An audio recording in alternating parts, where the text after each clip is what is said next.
here. What else could there be? You got plants, you got animals, you got rocks. Well, this little piece of pie I call technology. How to make fire. How to make string. How to set traps. How to build a shelter. It's all how-to stuff. How many books do you need to be able to encompass the type of shelters you should know? If you're going to wander around in the boreal forest, I think there's possibly 30 shelter forms, 30 shelter variants that you might need to know. The poorly trained person shows up and says, okay, I'm going to put up a shelter. A guy like me shows up and says, oh, I see it's shelter 26 today. And I build that shelter in a quarter of the time that it takes you to build the one that you think is supposed to cover everything, because that shelter is built to deal with the conditions right there. If you build a ski shoe, you look around and you build your ski shoe to accommodate the conditions that you have at hand. You go to the store, you buy a snowshoe, that's built for a ghost. The snow conditions that you have to deal with might not be very much related. So to build your own might have a great deal of advantages because you understand the principles, the flotation and all the things that whatever, and you build what you need. So you got to walk back on your snowmobile trail. It's 2 sticks that you build in minutes, and then you're not breaking through the snow hasn't hardened, so you don't have to wait for hours for it to harden, because you're walking back on that just with 4 sticks for all you require, 2 for each foot, and they configure it in the right way, and off you go. But then you go around Lake Winnipeg, not Lake Winnipeg, well maybe even Lake Winnipeg, but the Great Lakes, the snow that falls there, I've seen pictures. There's one snowshoe, it's about this big, this wide, and there's another snowshoe, it's the ordinary one. Here's the one you got to use around there because the snow is so powdery and whatever. That the normal snowshoe you buy in the store just won't do it for you. You've got to have this exceptionally large snowshoe to be able to get enough that you're not floundering. Then you discover after a while that the ski shoes we build walk circles around the titanium ones or anything anyone else brings, because you match it to the conditions and because you understand the principles. So there you get that. That's in the technology area. You know, fire. Almost everything there's rocks that burn in the form of coal, animal fat, bones burn. There are so many fuels in the flora, from your firewood to whatever. So fire is a technology. And this person here 2,000 years ago didn't have the benefit of our insight, our molecular insight into the processes. If I spout everything I think I know about fire, I'd walk circles around that ancient person, because I would have had the chance to, have applied a great deal of the science. I would say that maybe even call this the science of survival. In there. Now, if you take how to light fire and build shelters, and as animals include the bear and a cougar, and you make a little blob in the middle here, no plants, only enough about animals that you know enough how to, how do you conduct yourself in bear country without bears being the cause of your survival, demise, all those sort of things. And you've got a 32-page book. It's called How to Survive When It's Cold, and well, that one with the animals and everything, that would be more or less mosquitoes, shelters for rain, crossing rivers without drowning, things like that. That would be a 32-page booklet. A 3-day course, actually. 2 days, a weekend isn't enough. Then you take another circle, winter, cold, and it's sort of a little blob, and that blob is supposed to represent 2-3 days of training. And then you take another sort of blob about survival kits, add that, and then add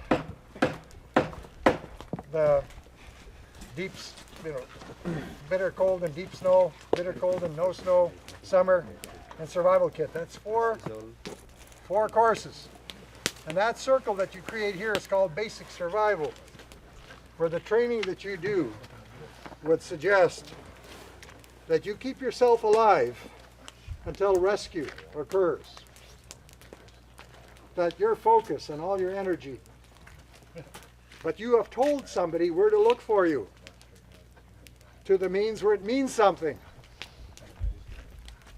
That you left enough detail that when you've told your wife, well, I'm going to such and such a place, we're going to park our vehicle, and if we make any digressions, it'll be like this. But if I don't show up by midnight on Sunday night, you should take that as an indication that I've got problems, and send Joe out to see what's happened. Joe comes out to where you're supposed to park your vehicle, and he finds the vehicles are there, but you're not there. Now Joe says, oh, we know the problem is not the vehicles. Some are there. They left the vehicles. They've got the problem because they're not back. Then Joe might get a hold of the search and rescue people, or he might have friends that will go looking for you because there's enough detail to do so. Waiting for rescue is meaningless unless you set it up so someone does know when to look for you and when to miss you. You can go 40 days without eating. And I would say that when the prospect is that you might have to wait 40 days for rescue, you're starting to ask, it's a little bit too long to wait for rescue. It should be, so if I go out on Friday night as a recreationist, because 90% of our courses are for people that go out on a weekend. So you go out on Friday night, you get into trouble on midnight Friday, you're going to have to survive the rest of Friday night, Saturday and Sunday. By mid-afternoon on Monday, somebody's looking for you. So it tells you what length of survival you should bone up on. Because I'll tell you, almost all of us will get by the first night. The second night's going to be the killer. Well, we need to train you for about 4 or 5 nights, because you might just have to wait till Tuesday maybe before somebody does actually find you for one reason or another. In the general expectation of things. So you can use analysis and whatever to come up with, because people will say, well, what kind of training do I need or whatever. I get a phone call. The guy's got a bit of a German accent. He says, we're canoeing the Horton River. La-di-da. I have a faint idea where the Horton River is. What kind of survival do you suggest we should have for the Horton River? Well, I'm not a canoeing instructor, but I sure canoed a lot. And I say, if you're going to canoe the river, your survival really hinges on whether or not your canoe is separated from you, because everything you've got is in the canoe, and then you find yourself on shore, and you got to survival. What do you got in your pockets? And I say, what kind of canoeist are you? Well, I knew right away. They couldn't tell me what kind of canoeists are. And I said, look, I say, okay, to me, that if I hear the roar of a great rapide, can I back paddle till I stop moving relative to shore? Can I tilt my canoe and zip to this side or that side? Do you know that maneuver? Oh, they didn't know maneuver. And I asked them a few more questions. I said, look, your survival hinges on seeing a really good canoeing instructor. So I worked myself out of a job because I gave them my name. And I said, go see them, and they will check you out on your canoeing skills, because I feel an awful lot of your survival depends on you continuing to occupy your canoe and have it available. Well, then my imagination started to walk all over the place. And I sort of imagined, here's the situation. They are coming into this airstrip to begin their trip. The headwaters of the Horton River, where the river is too shallow if you go much farther up. So you go to this native village and they have an airstrip, so you land there. And you start unloading all your gear. And the river is nearby. And there's a 70-year-old Indian. He's in that village and he looks all kinds of activity. He's a bit bored, he's old, and I'll go over there and see what they're up to. Bum a few cigarettes or something. Comes up to the people. Well, we're going to canoe the Horton River to the Arctic Ocean. He's 70 years old. He says, oh, I've lived here all my life and I haven't done that myself. That's a long ways. And out of curiosity, he's looking around. And it strikes them, they don't have any rifles, they don't have any fishing gear. And so he, out of curiosity, he says, where are your rifle? Where's your fishing gear? Because he wouldn't go anywhere without those sort of things himself. He lives there. Well, we don't have any rifles and fishing gear. Well, what if you get into trouble? Well, we'll use survival techniques. He says, survival techniques? What the fuck's that? Well, you know the knowledge your great-grandfather had. You know what my great-grandfather knew. I can't surely tell you that I know what my great-grandfather knew. You're telling me that you're going to go down to the Arctic Ocean on the Horton River and you're going to take a .22 and a shotgun and a rifle, not just any old single firearm, and fishing gear. No, well, what if a Bearland grizzly attacks you? So anyway, a whole issue of fantasy in the issue of what you're getting into. There are a lot of people who don't stop and think about a lot of the things there. And the native guy that lives there, he's just flabbergasted about their attitude and how they'll get by, how different it is from him who lives there than they who are strangers to the land, and how they figure their imagination is going to allow them to get to the other end. Now, if you're going to carry a rifle to shoot game because you're too hungry, and you're going to defend yourself from a grizzly, it's not as simple as buying the rifle and the bullets. You better go to a firing range and you better formalize the whole issue of developing your skill. So when you're going well off the beaten path, I'm sort of saying that basic survival says wait for rescue.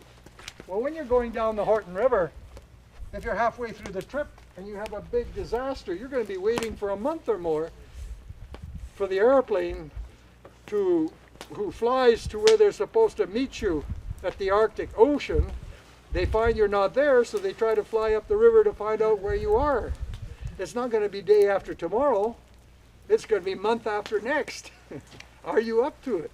It's going to be a long-term situation. But today with satellite radios and all that sort of stuff, I guess things have changed. I got very disappointed that I figured that I wouldn't have a livelihood anymore because of the improvement in communications.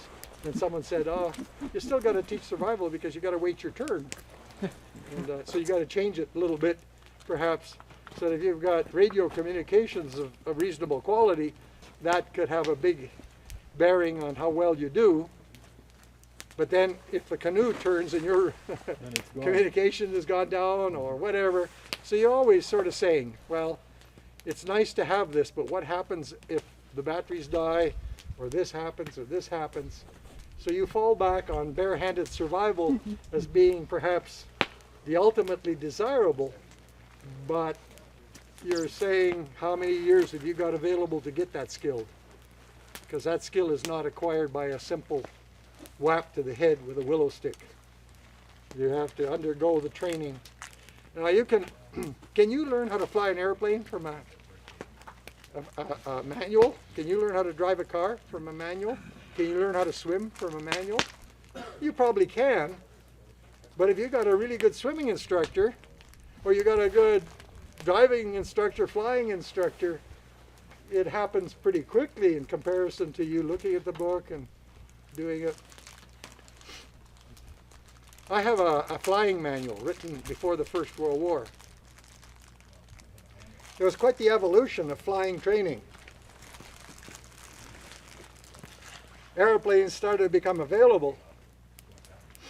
Well, it took a while. What would happen is they used to give you an airplane with barely no wings and a tail, to the extent that the propeller wasn't very big, and you learned to rev up the propeller and drive around on those two wheels.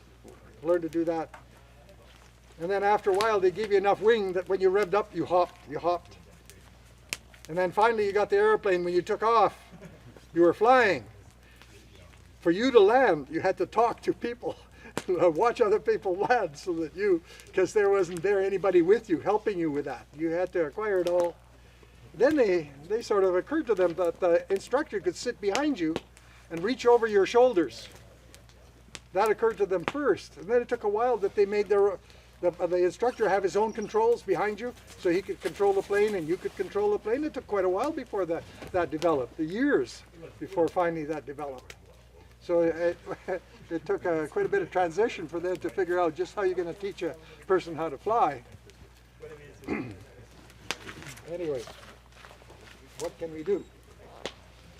So if this is a unit of 1, put a circle around here in a way that it's 10 times that. That's called intermediate survival. I'm trying to graphically illustrate how much more learning the people should have if they're going to go down the Horton River in a rather isolated situation. And then you want to see where's the transition. So if this is 10, make another circle that's 100. I don't know, let's say this is 1 week, 10 weeks, 100 weeks. I don't know how you would go, but it seems like it takes 10 times as long. Here is the issue that when you have learned so much to fill that circle, by doing so, the idea of survival becomes irrelevant and useless. You know too much. When you say something like, I don't know how the Indians survived in this country. They didn't survive, they lived here. Living and surviving are not the same thing. If I'm teaching you how to live here, it's a considerable different type of program than learning to teach you how to survive. Survival knowledge is reserved for people who are totally unfamiliar with the environment that they're going to get into. And you got to cut to the chase. I can't be teaching you how to live because you'll end up surviving and you will find you can't cope, because the specialization of how to survive wasn't addressed adequately, strong enough or whatever for you to be able to use that knowledge to survive as such. What am I talking about? Well, the United States Army, I guess it might have been, or Air Force, it's kind of confusing. The United States Army had its own planes, and the United States Air Force, didn't it have their own planes? Yeah. Things like that. Anyway, the people are flying over the deserts. Now, generally, most deserts are probably a better place to crash land than here, because those trees will really make a mess out of your airplane. But on the desert, you have a lot of opportunity to bring your airplane down without killing the occupants. But they found this interesting phenomenon. If it took longer than 4 days to find and rescue that plane, most of the occupants were dead. Every once in a while, they'd find that those people that crashed seemed to know something extra because they were still alive beyond that.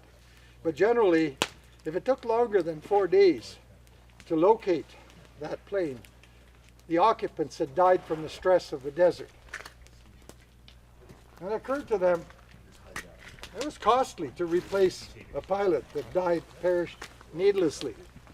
And they figured that there would be a serious economical advantage to teach them how to cope with the desert conditions, so that even if it took 10 days to find them, they might still be alive because they would be doing the right things in order to stay alive under the desert conditions.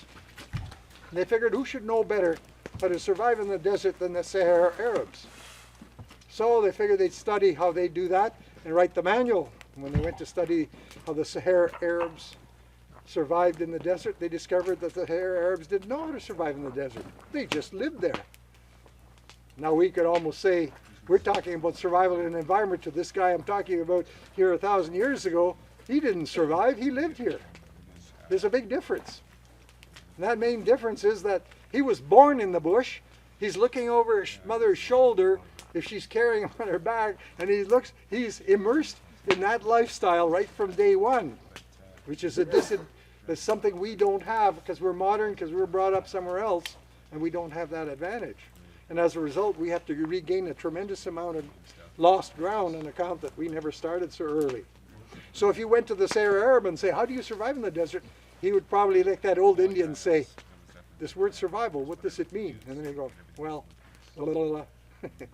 it seems very difficult because I yet feel I haven't thoroughly defined that term, and yet manuals are written and no one takes the trouble to define the term exactly.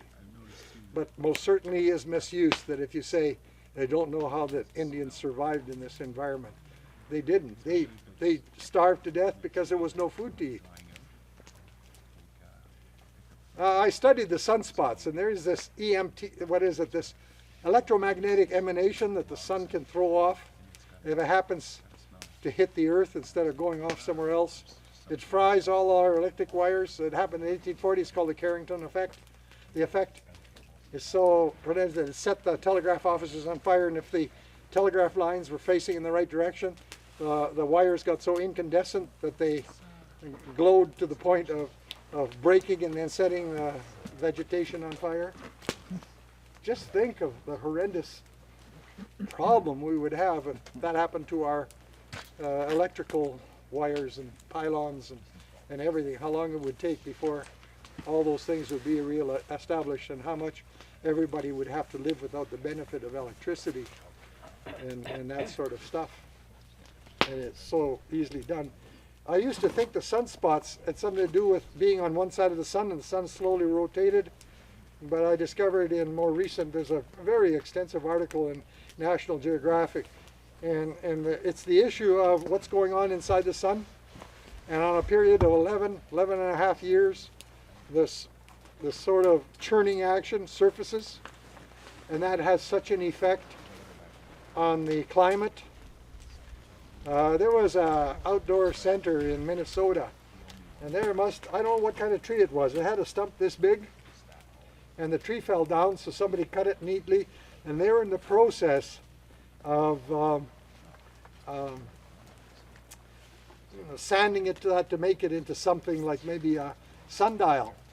And they were right in the process, and the annual rings were just so unbelievably, it was there, so graphically illustrated that every 11 and a half years, you've got this rings. They would build up and then start again, build up, start again. And that tree, because it drops its leaves, as a result, graphically really illustrated to me that effect about if the annual rings are associated with the amount of sun that we're getting. Well, there are annual rings there that seem to be, 1/4 the thickness of the thickest annual rings.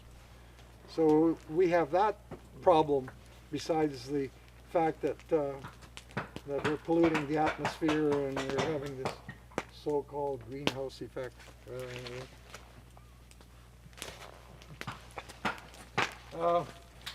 There's a magazine that came out. If you rush to I just got it the other day.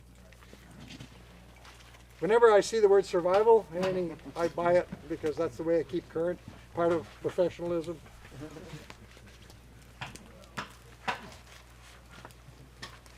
Survival.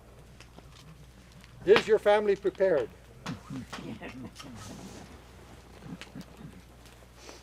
What's the date on it?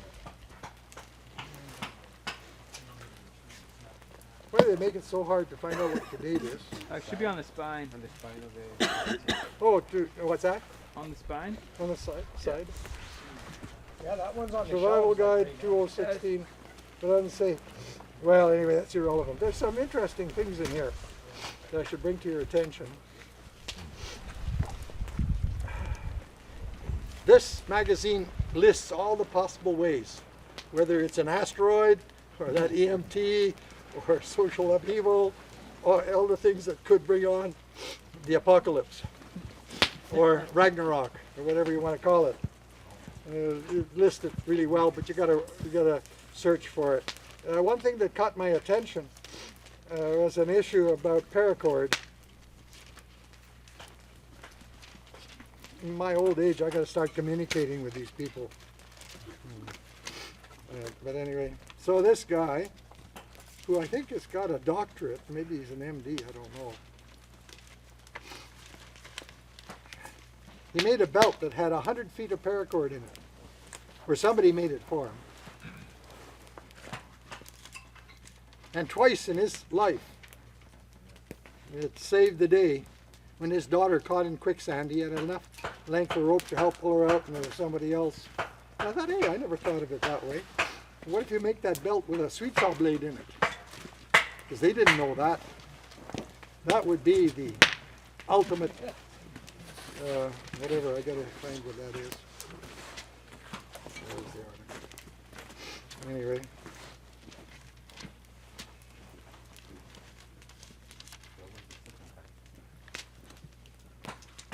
You buy the magazine and you got to work hard to find what the article that, survival written up there in such big words. Yeah.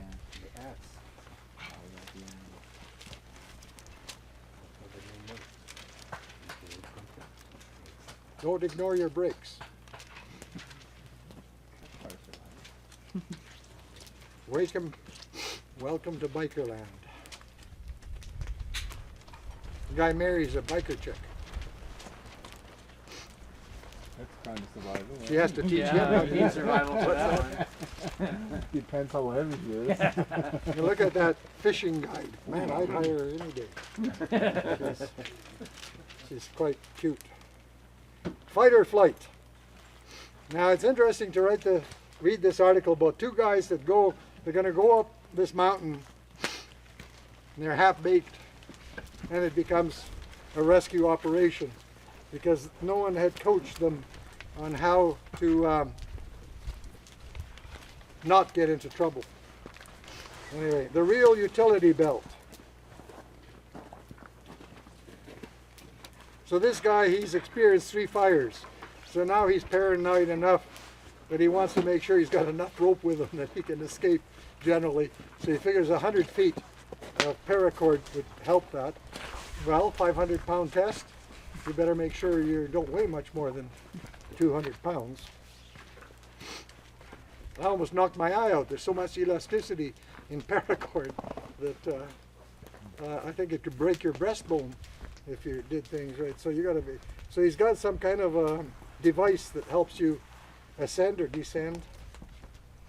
But he's using 550-pound test military grade paracord. Well, I will talk about that, but that's something new that never occurred to me, that you'd want that suggestion. So if you're a city person and you live on more than just the ground floor, I suppose it's an idea. Well, if I lived lived in that instead of visiting, I'd make sure I'd have rope that I could descend at least to where the ladder can get me.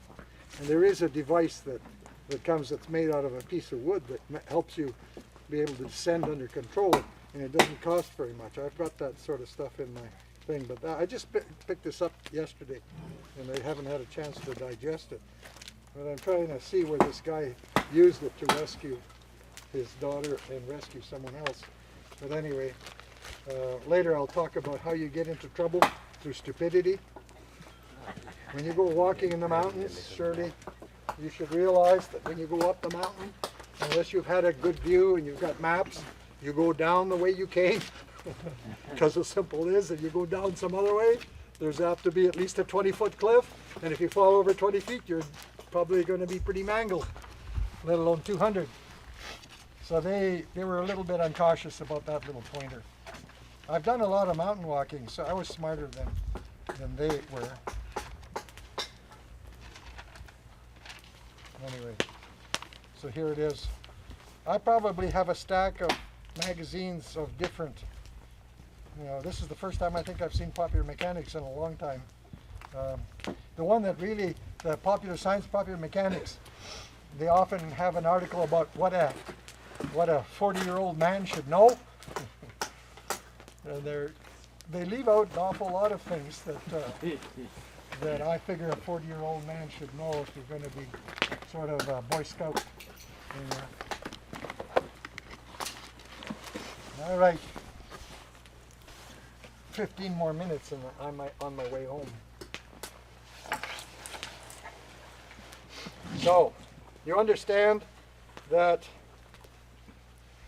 survival knowledge might be a small fraction of the total picture. It's not the whole picture. And that means that if you're learning the wrong things, and you end up encountering a survival situation, and you didn't learn the things you needed to know, you're not going to be very happy. And that sort of goes into the area of living off the land.